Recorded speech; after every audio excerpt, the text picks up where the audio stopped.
Jumpa lagi di TV.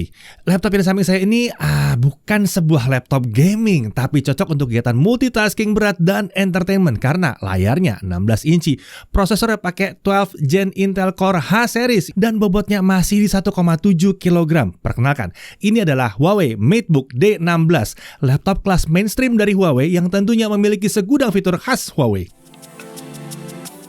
Ya, Huawei MateBook D16. Kita langsung masuk ke spesifikasi dasarnya. Prosesornya, untuk yang kami uji, ini adalah Intel Core i7 12700H. Alder Lake, litografi sudah Intel 7.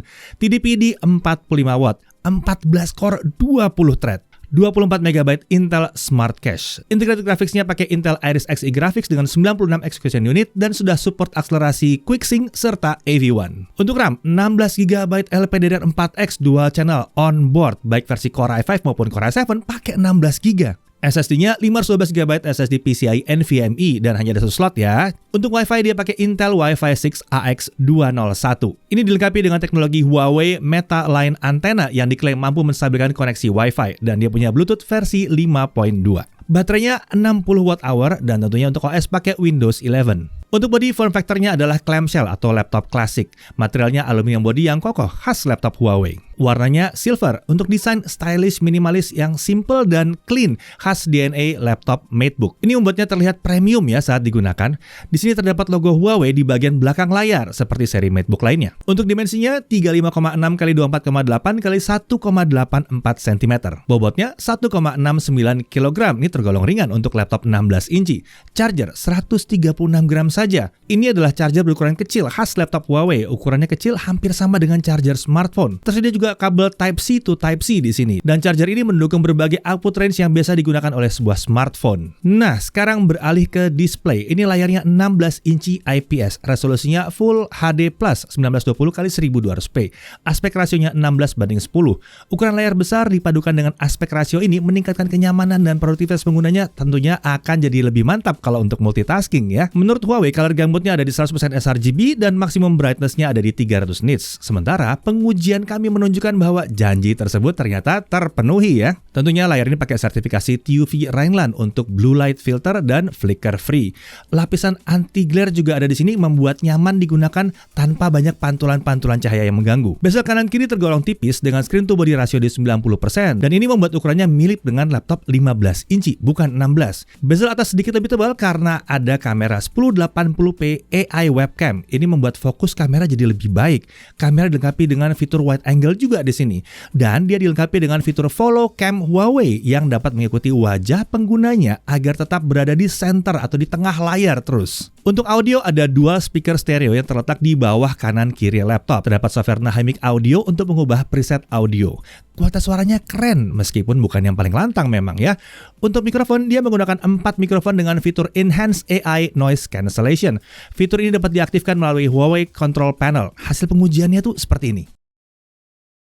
Ini kita akan uji fitur noise cancelling dari laptop Huawei. Jadi gimana hasilnya? Kali ini kita akan menguji fitur noise cancelling dari laptop Huawei. Jadi gimana hasilnya? Gimana hasil pengujiannya? Keren? Nah, sekarang kita beralih ke konektor. Ini adalah jajaran konektor di sisi kirinya. Lumayan rame ya. Sementara ini adalah konektor-konektor di sisi kanan. Oke, beralih ke keyboard, layout, desain, dan feel mengetiknya khas Huawei MateBook. Travelnya di 1,5 mm nih, enak nih. Dilengkapi dengan numpad di sisi kanan dengan shortcut untuk kalkulator, AI search, back to home, ini untuk meminimize seluruh Windows yang sedang dibuka. Lalu ada webcam shutter. Keyboard ini dilengkapi dengan backlight putih dengan 3 tingkat kecerahan.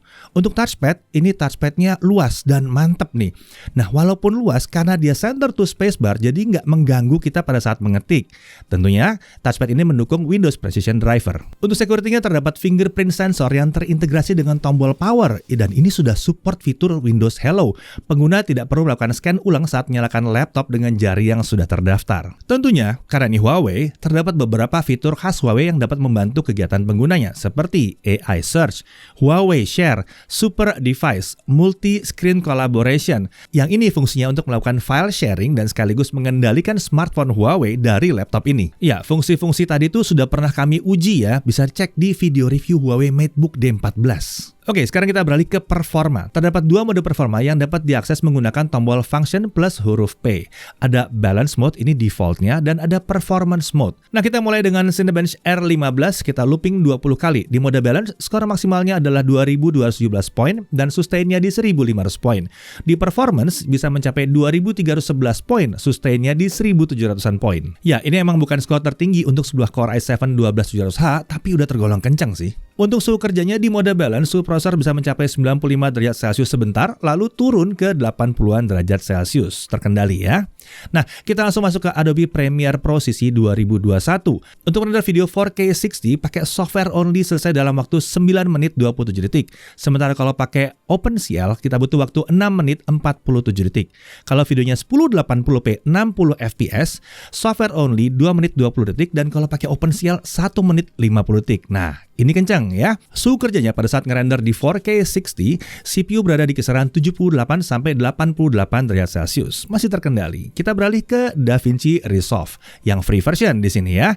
4K 60 dirender dalam waktu 13 menit 20 detik. Sementara 1080p 60 fps dirender dalam waktu 3 menit 40 detik. Saat kita render yang 4K 60, suhu CPU sempat sustain di kisaran 95 derajat Celcius selama beberapa detik saja. Setelah itu langsung turun ke kisaran 70 sampai 80 derajat Celcius. Jadi lagi-lagi ini masih aman. Nah, mau tahu performanya untuk gaming? Cek hasil pengujian ini.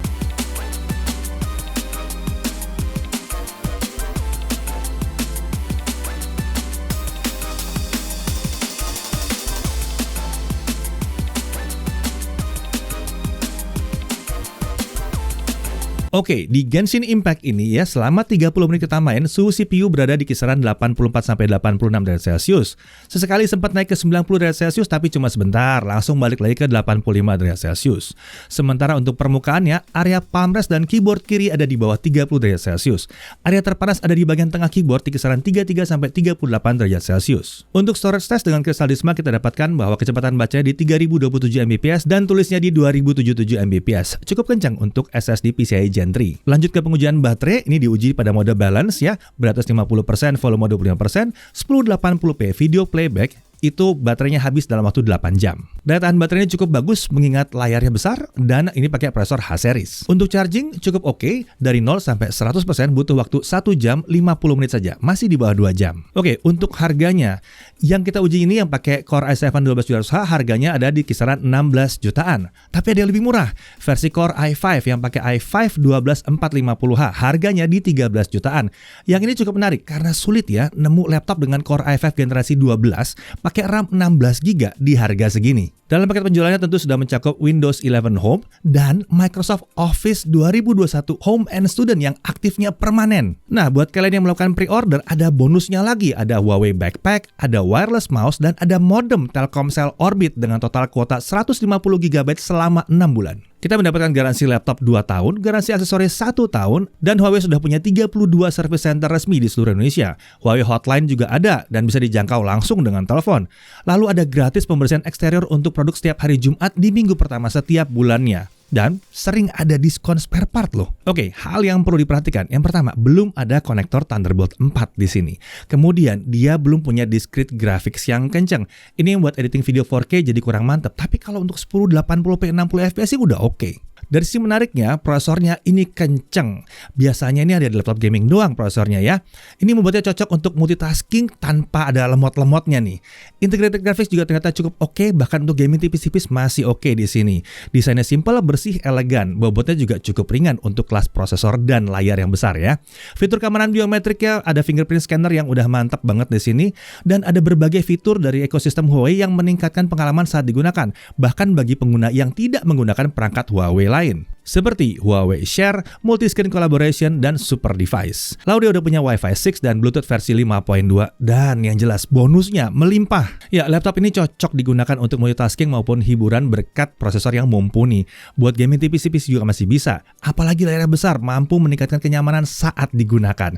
Dipadukan dengan fitur dari ekosistem Huawei tentunya akan lebih mantap lagi. Nah, jika memang kalian sedang mencari laptop dengan ukuran layar besar dan prosesor yang kencang, ringan, tanpa mempertimbangkan discrete graphics, ya, Huawei MateBook D16 ini layak dipertimbangkan, apalagi bonusnya melimpah. Saya Dede Irfan, Jakarta Ibu TV.